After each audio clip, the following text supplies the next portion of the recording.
Nama saya Suparti Asno dengan NIM 240 120 1007 dari kelas profesional 14 JTM.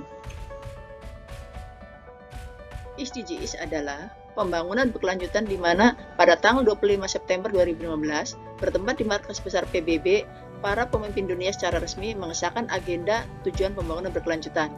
Kurang lebih 193 kepala negara yang hadir termasuk wakil presiden Yusuf Kala. Dengan mengusung tema mengubah dunia kita, agenda 2030 untuk pembangunan berkelanjutan.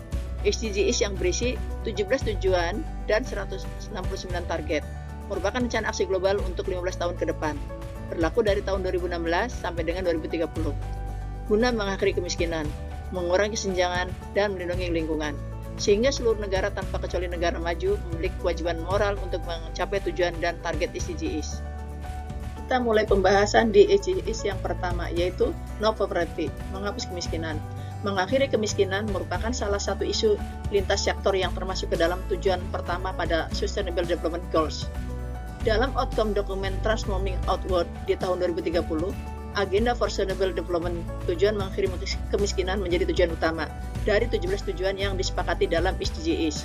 Tujuan pertama dari 17 tujuan SDGs adalah mengakhiri kemiskinan dalam segala bentuk dimanapun. Framework yang kita gunakan sesuai Van Kataran 99 membahas SDGs yang pertama, yaitu industri menghapus kemiskinan. A. Konsumsi pasar dalam menghapus kemiskinan tergantung dari 3 kriteria. Pertama, norma budaya yang biasa diterapkan di Indonesia sesuai Peraturan Presiden Nomor 15 Tahun 2010 dan Peraturan Presiden Nomor 166 Tahun 2014 tentang Program Percepatan Penanggulangan Kemiskinan. Kedua, market creation dan demand, membangun ekonomi petani melalui pembentukan unit usaha yang bergerak di bidang pertanian serta pendidikan dan pelatihan. Ketiga, competition, yaitu lomba inovasi penanggulangan kemiskinan berbasis komunitas masyarakat sesuai dengan permasalahan kemiskinan. Tujuannya yaitu untuk meningkatkan kepedulian serta menumbuhkan kesadaran dan kreativitas komunitas masyarakat. Property activity. Ada 3 cara menghapus kemiskinan, yaitu bagaimana mengembangkan cara menghapus atau menanggulangi kemiskinan, mendorong pertumbuhan ekonomi yang inklusif, pengembangan pusat-pusat pertumbuhan ekonomi di luar Pulau Jawa dan untuk memperkuat infrastruktur, memperkuat ekonomi domestik dan tata kelola impor, penerapan restriksi sosial dan mobilitas di berbagai wilayah sebagai akibat pandemi COVID-19 tidak hanya berpotensi mengakibatkan hilangnya lapangan kerja dalam jumlah besar, tapi juga meningkatkan kemiskinan secara masif. Terakhir, integrasi penyaluran bansos di banyak tempat. Kedua, business function. Dalam rangka menghapus kemiskinan yang kaitannya dengan kewirausahaan yang berkelanjutan diantaranya, pertama, memperdayakan masyarakat yang mencakup pelatihan, fasilitas, dan konsultasi. Kedua, memberikan jasa keuangan mikro dalam bentuk koperasi simpan pinjam dan bank perkreditan rakyat. Ketiga, membangun bisnis pertanian yang mencakup proses dan pemasaran produk maupun peralatan pertanian. Keempat, membangun komunikasi dalam bentuk publikasi majalah, buku, dan penyelenggaraan kegiatan yang berkaitan dengan program pembangunan.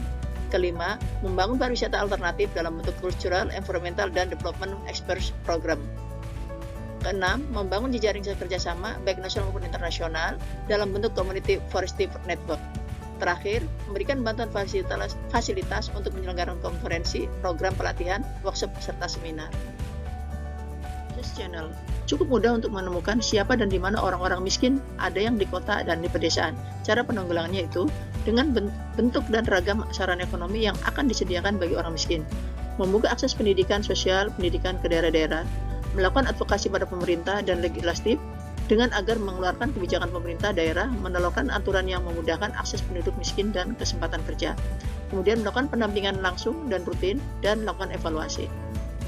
Resource endorsement.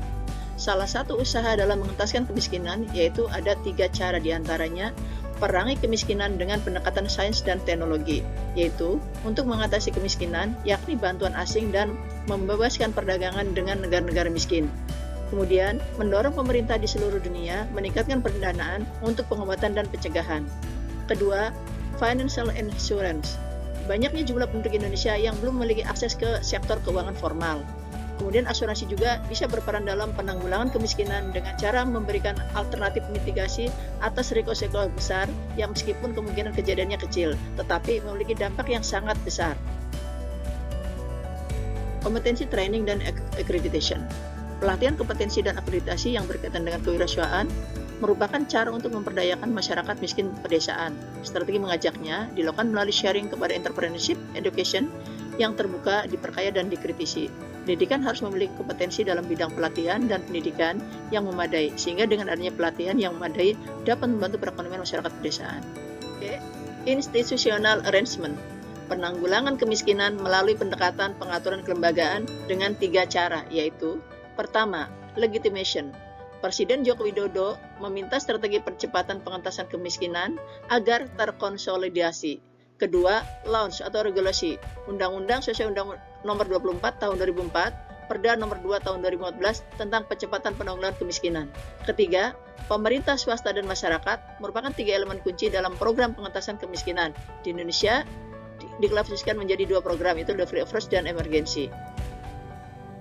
Dengan pengamatan lebih jauh, memperlihatkan banyak sekali hambatan yang menghalangi masyarakat untuk dapat lepas dari kemiskinan.